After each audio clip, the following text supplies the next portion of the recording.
तुम्हारे बाप का मुल्क नहीं है, ये हमारा मुल्क है। यहाँ पे 22 करोड़ लोग फैसले करेंगे, यहाँ पे फैसले आईन और कानून के मुताबिक होंगे, यहाँ पे किसी की मर्जी के मुताबिक फैसले नहीं होंगे। बंद कर दो ये बंद कमरों में फैसले करने वाले, बंद कर दो ये खुद को जमीन पे खुदा समझने वाले। अरे क्या बात करते हैं आप मुराद साहब, ये इनके बाप का मुल्क है, किसमें जुर्रत हुई है 70 साल में इनसे सवाल पूछ सके।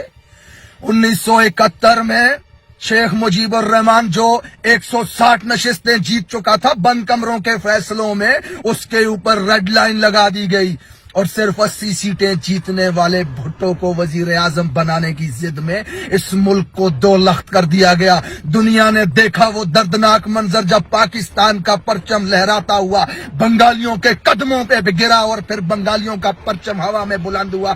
किस में जुर्रत हुई है ये सवाल पूछने के इनसे?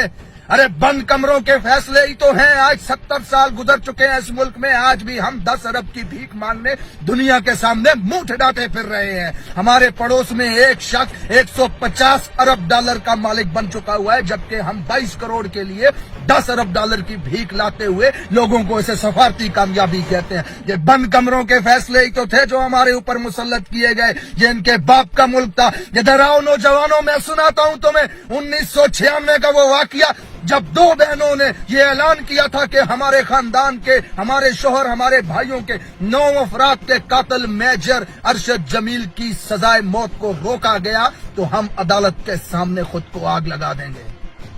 जज साहब के कान पे चूं तक नहीं रेंगी। जस्टिस ऑफ सुप्रीम कोर्ट ने सजाए मौत को रोका और फिर पाकिस्तान की फिजा ने वो दर्दनाक मंजर देखा जब 2 बहनों ने खुद को आग लगाई, झुलस के मर गई उस आग में और उनके जिस्मों से उठता हुआ धुआं अदालत के अंदर जाके कमरे में जज के मुंह पे चपेड़े मार रहा था कि खुदा ने तुम्हें इस मुल्क में सबसे मुअज्जज और इज्जतदार और सबसे ताकतवर ओहदा दिया है, फिर किसके बूट की ताकत के नीचे लेटे हुए उसके मुंह को देख करके तुम फैसले करते हो इस मुल्क में। अरे अपने खानदान के 9 मकतूलों को इंसाफ देने के लिए 2 जवान बहनों को खुद को आग लगानी पड़ी। किस में जुर्रत है इनसे सवाल पूछने की? वो मेजर अरशद जमील जिसने फौजी दस्ते के साथ मई जिंदों की जमीन पे कब्जा करने के लिए उसके 9 अफराद को घर से उठा के दरिया सिंध के किनारे पे ले जाकर के गोलियां मारी और अगले दिन GHQ से ये बयान जारी हुआ कि राह के दहशतगर्दों को मार दिया गया। वजीर आजम और आर्मी चीफ ने यूनिट को जाकर के इनाम दिए।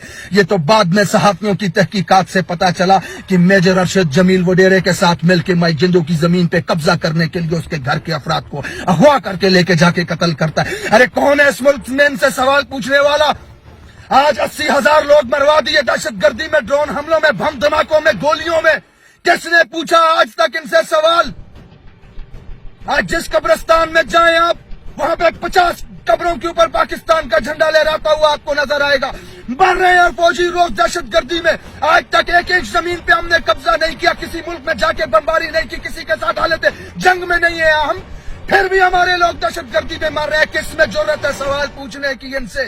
ये बंद कमरों के फैसले हैं जो इंसानी जानों का सौदा करते हैं, जो जमीरों का सौदा करते हैं, जो हमारे पैसों का सौदा करते हैं। अरे हमारे जिस्मों से, हड्डियों से गोश्त तक नोच कर खा चुके हैं, जो उनको हमारे ऊपर मुसल्लत कर दिया गया है, जिनकी करप्शन की दास्तानें कंधार से वाशिंगटन तक फैली हुई हैं, जो लूट के खा गए हैं इस मुल्क में, जिनके नौकरों के अकाउंटों से अरबों रुपया मिलता है, जिनके गुलामों के अकाउंट से अरबों रुपया मिलता है। इवन फील्ड में खरबों की जायदाद के मालिक, 1.8 बिलियन का मालिक वो जरदारी और उसका लौंडा, 1.6 बिलियन का मालिक ये नवाज शरीफ और उसकी लौंडिया हमारे ऊपर मुसल्लत किए गए। अवाम का हर दुश्मन जेलों से निकाल के, अदालतों से निकाल के अवाम के ऊपर हुक्मरान बना दिया गया है। किसके फैसले हैं ये?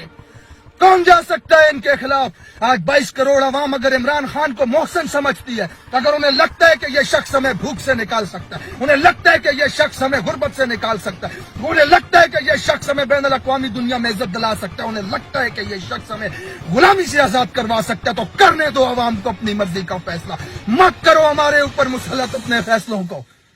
बात करते हो हमारी हड्डियों से गोश्त तक नोच के ले जा चुके हो, ट्रक के पीछे हम आटे के लिए लाइनों में मर रहे हैं। आज ये बंद कमरों के फैसले थे, जिनके बाप का मुल्क था, जो इनके फैसलों के खिलाफ कोई खड़ा ना हो सका, तो आज हम इस हालत में हैं। जो जुर्रत आज मुराद सईद कर रहा है, वो जुर्रत इस मुल्क के 22 करोड़ आवाम को करनी पड़ेगी। सवाल पूछना पड़ेगा, अपने हक के लिए खड़ा होना पड़ेगा। आजादी ऐसे प्लेट में रख करके नहीं मिलती। डर को छोड़ो, खौफ को छोड़ो। मेरे से ज्यादा मुहब्बे वतन कौन है? मुझसे ज्यादा अपनी कोच से मोहब्बत करने वाला कौन है? अरे कफन में लिपटी लाश जब घर पे आती آتی ہے تو آنسو بہاتے ہوئے یہ کہتے ہو بے فخر ہے ہمارا بیٹا شہید ہوا وطن پہ، ہونا چاہیے فخر، لیکن یہ سوال پوچھا کرو کس نے ہمارے بیٹے کو مارا، کس جنگ میں ہمارا بیٹا شہید ہوا، کہاں ہے ہمارے بیٹے کو مارنے والا، کب ختم ہوگی یہ دہشت گردی، کب بند ہوں گے ہمارے بیٹے مرنے، یہ سوال پوچھنے کی جرت پیدا کرو اپنے اوپر۔ بند کمروں کے فیصلوں نے آج ملک کو اس حال میں لا دیا کہ اس ملک کا جج، ریسپیکٹڈ جج جس کو رب نے وہ عہدہ دیا ہے کہ قیامت کے دن سب سے زیادہ سوال تم سے پوچھا جائے گا، جج صاحبان کس کی فونوں کے اوپر فیصلے کرتے ہو تم اس ملک کے اندر؟